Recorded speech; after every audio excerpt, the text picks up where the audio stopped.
While the rest of the NFL panics with every injury, with every name scratched from the lineup, with every star limping off the field, Green Bay remains silent, calm, strategic, almost cold. Because while other teams build their offenses around one or two irreplaceable players, the Packers are building something much more dangerous, much more enduring, much harder to defeat. A system, a model, a culture. And the heart of that system? It's not in Jordan Love's arm. It's not in Matt LaFleur's playbook.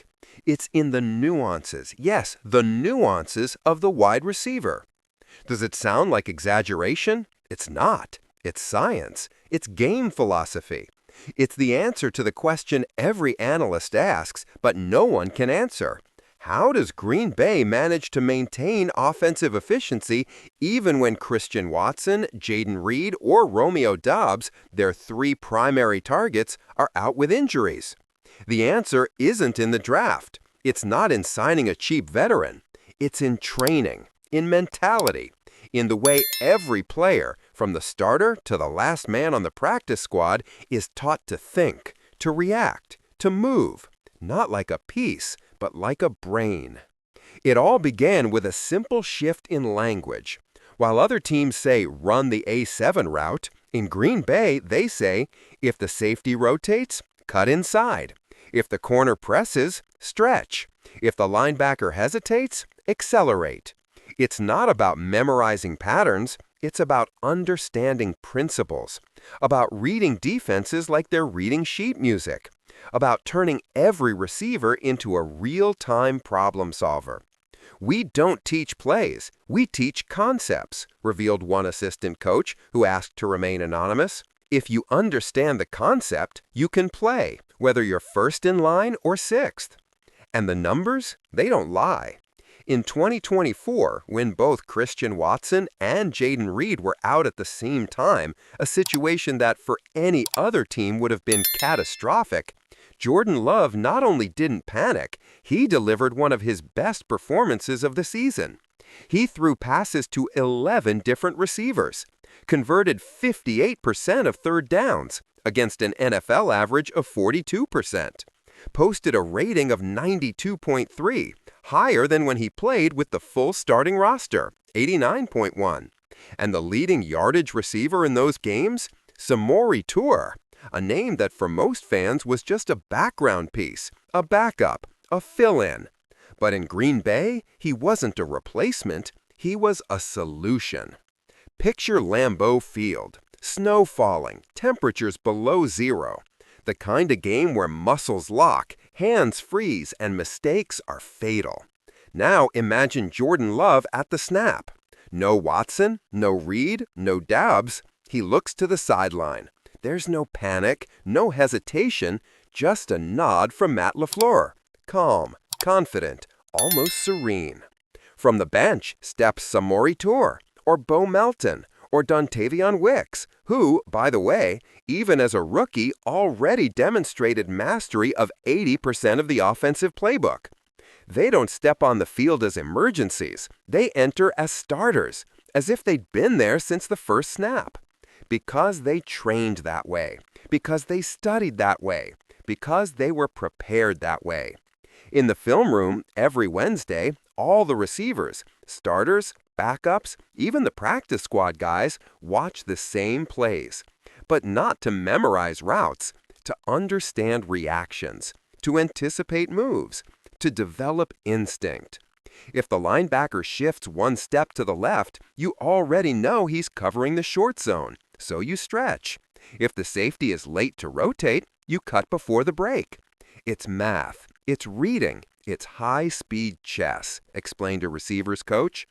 And that's where the genius lies.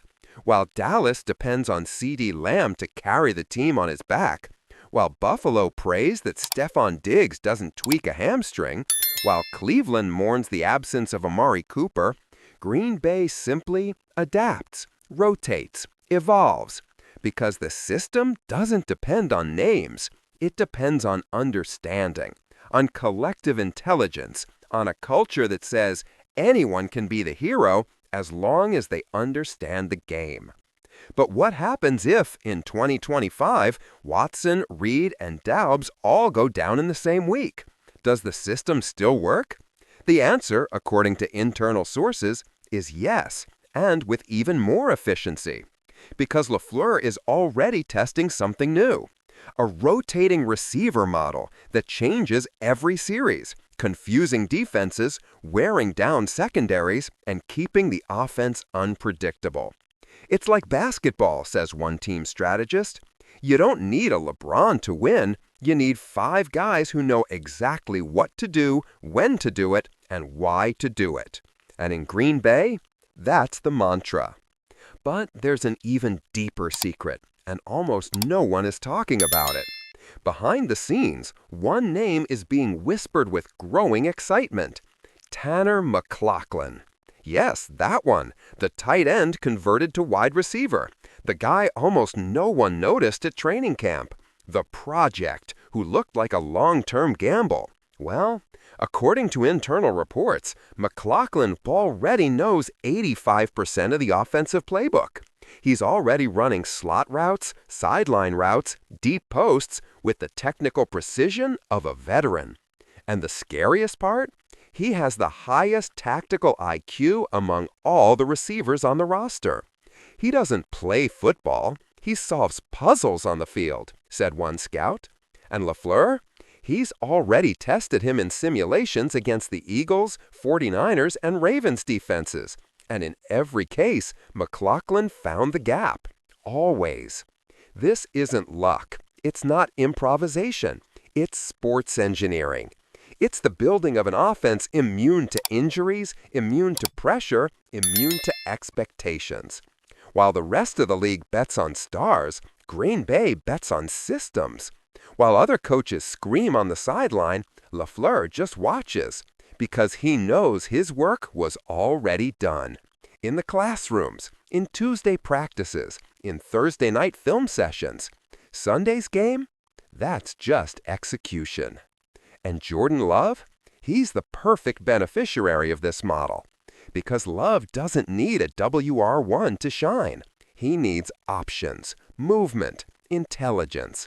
And in Green Bay, he has it in abundance. In 2024, when he played with the backup roster, his efficiency went up. His decision-making got quicker. His throws more precise. Why? Because he's not looking for a star. He's reading the defense and trusting that wherever the ball goes, someone will be there, ready, prepared, trained to make the right play. This is revolutionary. It's disruptive. It's the future of the NFL. And Green Bay is 5 years ahead of everyone else. But there's a risk, a dilemma. What happens if this system becomes so self-dependent that it forgets about emotion, about explosion, about that 60-yard play that only raw talent can pull off? Could it be that by prioritizing nuance, the Packers are giving up on brilliance? The answer, according